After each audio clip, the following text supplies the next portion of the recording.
So let's dissect the issue of Fadak. What was Fadak? Fadak was a land that was gifted to Rasulullah. How? After the battle of Khaybar, when the Prophet and Amirul Mu'mineen conquered Khaybar, and we'll talk about Khaybar when we speak about Imam Ali and his Khilafat. But Khaybar, when the Muslims were losing and the Muslims didn't know what to do and they lost, Amirul Mu'mineen came and won. After the Prophet had conquered Khaybar, the Jews that were present in Khaybar wanted to give the Prophet a gift. So they said to him, Ya Rasulullah, as a gift, we're going to give you the land of Fadak.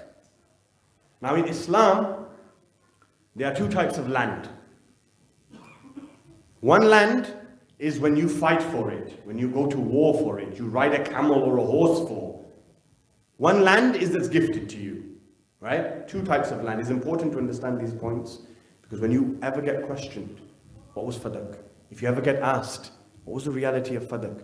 As a Shia of Fatima, you should be able to respond. So, two types of land.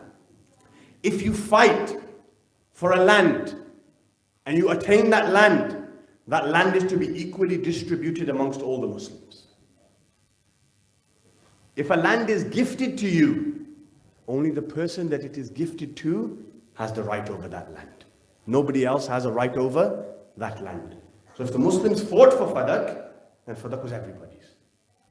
But it was gifted to the Prophet.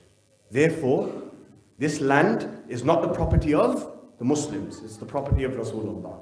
First point. Allah subhanahu wa ta'ala reveals a verse in the glorious Quran. Ya Rasulullah, and render to your kindred their due right. So Jibreel comes down. Ya Rasulullah, Allah has ordered that you give your family their rights. So Rasulullah says, what is the right and who is the family? They say the right is Fadak, the family is your daughter. The Quran is showing that Fadak was given to Fatima to Zahra. She has this land. The Prophet gives her the land. It's in her possession. She owns the land. The Prophet passes away. The Muslims send a few people to the land of Fadak. They usurp the land. They take the land. And the Holy Lady of Light is saying, this is my land. Why have you guys taken this land? The Khalifas have said that it's not yours. It's the Muslims. So Sayyida Fatima says, Ya Fidda, Ya Ayman, let's go to the mosque. Let's speak to these people.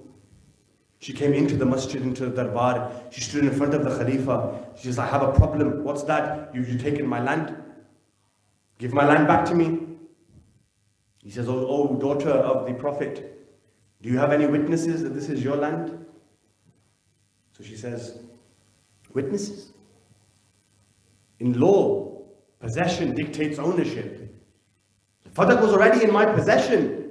You took it from me. If anything, do you have any witnesses that it's not mine? Look at how the daughter of the Prophet is replying. Do you have any witnesses that this is not mine?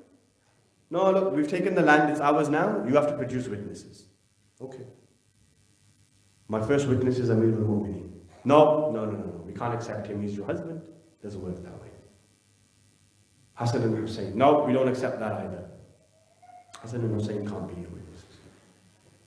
Ayman, one of the women in the household of the Holy Lady, one of the Kanizes. Yeah, but you see, she's just one. We need more than one. But no, we can't accept Ayman either. I have a document. Now this breaks the Shia's heart. She says, I have a piece of paper. On this paper, my father, Rasulullah, has written that the land of Fadak is given to my daughter. If you want, I can present you with the handwriting.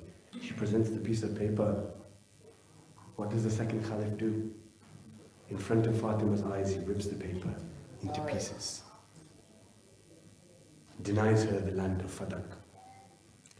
At that moment, Sayyida Fatima says, if you are not going to give me Fadak back as my right, then I will claim it under the laws of inheritance.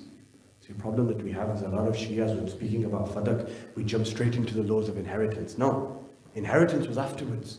She first said, it's my right to give it back to me. I was already in possession of this.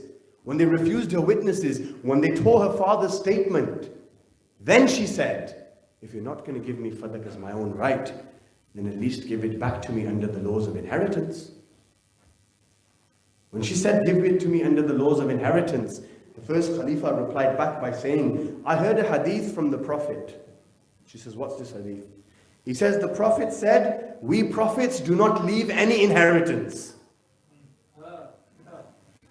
Whatever we leave is for the Muslim nation. So, I'm sorry, but you can't claim Fadak under the laws of inheritance.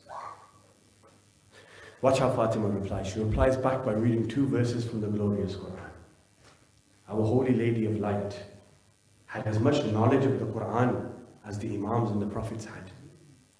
She replies back by saying, Oh Khalifa, if you are telling me, there's a khutbah, it's called Khutbah Fadakiyya, it's available in English online. Just write Fatima's Sermon of Fadak, right? Write it into Google, you can get the PDF, I suggest you all read it. Read it, memorize it. What does she say? She says, Oh Khalifa, you are telling me that you have heard a hadith, that Rasulullah said, we prophets do not leave inheritance. Anything that we leave is for the Islamic nation. Yet Allah says in the Quran, and Solomon inherited from Dawood. If you have a hadith and you have a Quran, I'll ask you a question. The hadith says something else. The Quran says something else. Which one are you supposed to take? You're supposed to take the Quran, right? Because the Quran is the word of Allah. Hadith is the word of man. So we have a hadith here that says the prophets don't leave inheritance. And Fatima Zahra is saying, and Solomon inherited David. She says, Oh Khalifa, what did Solomon inherit from David, Sulaiman? What did he get from David, from Dawood? His kingdom, his physical kingdom. So number one, you're lying. Prophets do leave inheritance. Solomon inherited Dawood. Then she goes on, Yarithuni wa yarithu min ahle Yaqub. Nabi Zakaria didn't have a son, he wanted a son. He raises his hand and says, Ya Allah, bless me with a child. Why? So that he may inherit me, and that he may inherit from me and the children of Yaqub. Okay, hold on. Zakaria, was he not a prophet? Yes. Yahya, was he not a prophet? Yes. Sulaiman, was he not a prophet? Yes. Dawood, was he not a prophet? Yes. Yaqub, was he not a prophet? Yes. Yusuf, was he not a prophet? There's 6 prophets here in the Quran that are giving inheritance to people. How can you tell me the prophets don't leave inheritance? This is wrong. You can't say this. But nonetheless, they denied her. She produces Quran, she produces his evidence, she gives her everything until finally she raises her hands up in dua. Our Holy Lady of Light says that you have hurt me so much. You have oppressed me so much. The same lady is who, that when the Prophet was sitting down in a room and Fatima would walk into the room, the Prophet would stand up out of love and respect for his daughter. He would move away from where he was sitting. He would kiss her on the forehead. He would sit her down where he was sitting, and he would sit down next to her. Same lady who the Prophet used to stand up for, who the Prophet used to kiss, who the Prophet says, whenever I used to miss the smell of Jannat, I used to kiss and smell my daughter Fatima, and I used to be reminded of Jannat. What does she say? Narrated in Sahih al-Bukhari, in Sahih al-Muslim, in the Sahih Sitta, in our Bihar al-Anwar, in Al-Qafi, in all of our books, in the Musannaf of Ibn Abi Shayba. What does it say? Fatima Zahra turns towards the Khalifas and she says, by Allah, I am leaving this court angry at you. And not just that, I will complain to my father when I see him on the day of judgment, and I will tell my father, Oh Rasulullah, they hurt me. They angered me. Right? One of the most famous hadiths that we have narrated in Bukhari and Muslim is what? That the Prophet says, Fatima bad'atun minni. Man ardaha faqad ardhani. Fatima is a part of me.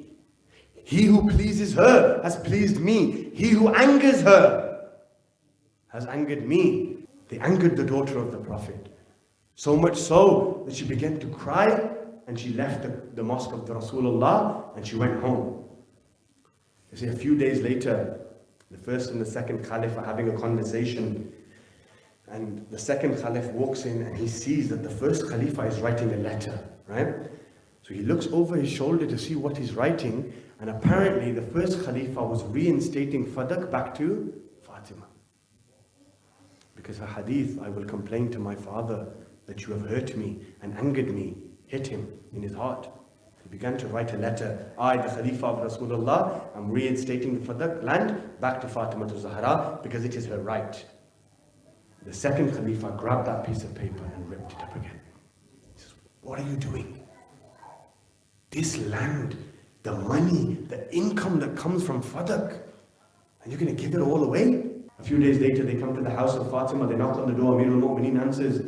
They say, Ya Ali, we have come to speak to your wife, to ask for forgiveness. Amir al-Mu'mineen says, let me ask her first. He says, Ya Zahra, the Khalifas have come to seek your forgiveness. She says, Ya Ali, I do not want to forgive them. He says, Ya Zahra, they are offering salams. I ask you as a Muslim. When somebody says, Assalamu alaikum, what are you supposed to say back? It's wajib. But to who? Now, this may be a bit of a controversial statement, but it's wajib to reply salam to a Muslim. If a Muslim says, Assalamu alaikum, you have to say, Wa alaikum as-salam. The Khalifa said, Oh Ali, tell the daughter of the Prophet, Assalamu alaikum. Zahra says, Ya Ali, I have no response for them. No response for them. I have no response for them.